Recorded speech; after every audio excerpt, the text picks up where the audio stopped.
Floor 69 boss is one of the boss that drop material to craft the strongest weapon in the game so far, which is the Machina Integral Weapon.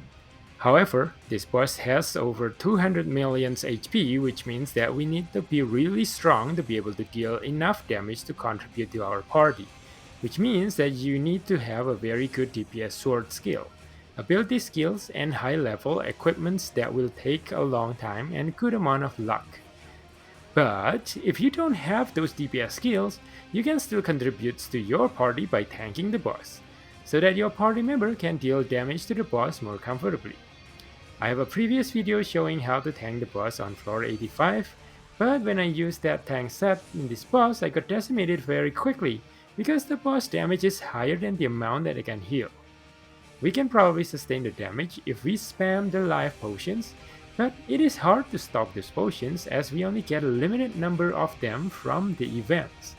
Or you can focus on inflicting burn and frostbite status ailment to the enemy because we will be able to deal more damage the higher the frostbite and burn stack on the enemy. And what's better is that we can do both tanking and applying status ailment. To tank this boss, we need to have a way to heal more than what the boss can do, or constantly avoid the boss's attack while taking the aggro. This boss moves a lot, so if we aggro the boss to attack in the corner, when the boss uses a move that charges around the map, it will be pinned to the corner, making it easier for your party member to deal damage. One of the builds that we can use is the one that relies on the best memory silica skill. This skill is a very old skill, but the bonus that this skill have is very useful against this boss because the bonus that will heal 2% times the number of status element stack on our player. Alphard have a move that will inflict 15 stacks of bloodsheds that will chip away our HP quickly if we don't remove it. Plus, it has an item lock that we cannot remove the status at will.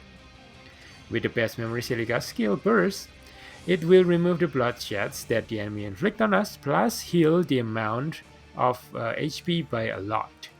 Since this skill is also a burst skill, we will also get some invincibility, and what's better is that this burst skill cooldown is only 9 seconds, which means that we will be able to use it over and over.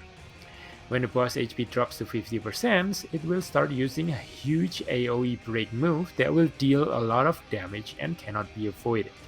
The burst skill will make sure we can avoid getting hit by this move, as well as we can continue outgrowing the boss.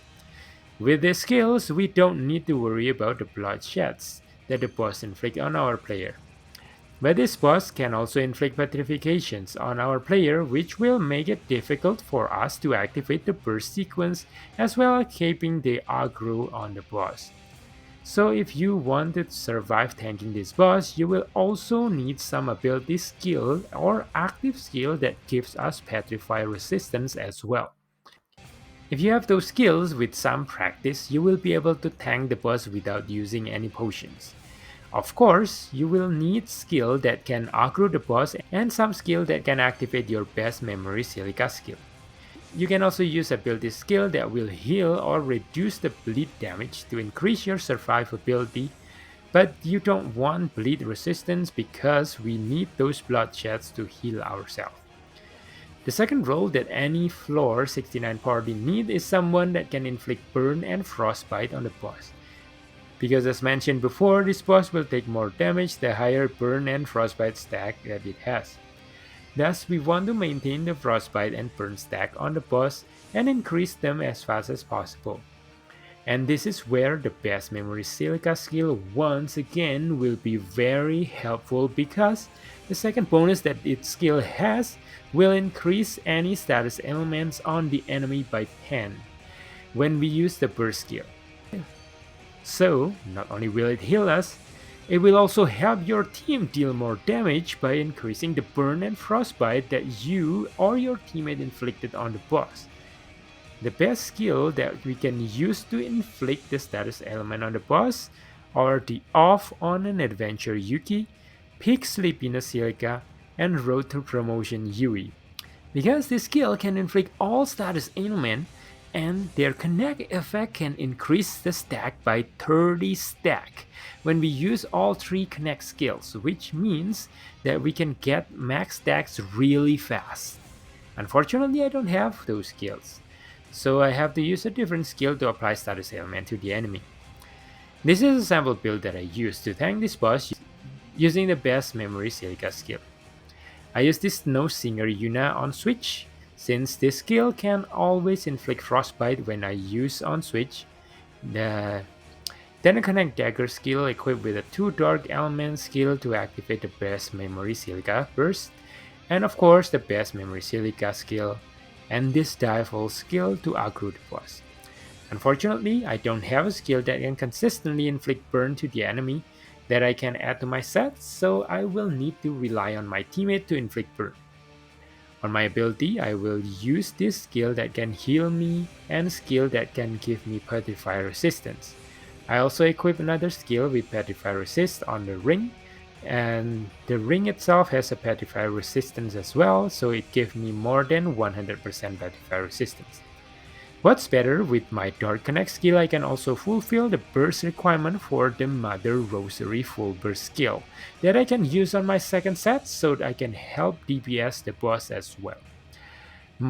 Since most of your party member will probably be using defense build with mod and full burst sword, it is not gonna cause your whole party getting wiped out if you lose aggro, unlike on the floor 85 and floor 31 boss where most people will be using a low HP build to maximize their damage.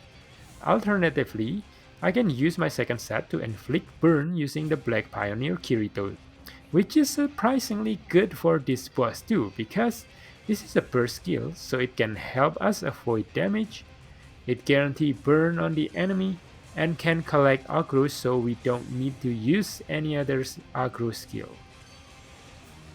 Another skill that is worth mentioning is this skill that can give us full evasions, like this Fairy Wing Lifa or the Black Cat Yuna skill. You will need to learn the timing to use those skills too, because they only have 2 seconds window to evade the boss's attack. So, the important lesson that we can learn here is that even some outdated skill can be useful in certain battles. So next time when you get an old skill that seems useless, don't lose heart. It may become useful in the future. That's it for the guide. Hope this is going to help you farm your Machina Integral Weapon. And if you don't have the required skills and want to learn how to tank the lower level Integral Weapon instead, check out this video here that will show you the other tank build that I use on other bosses, and I will see you there. Bye now.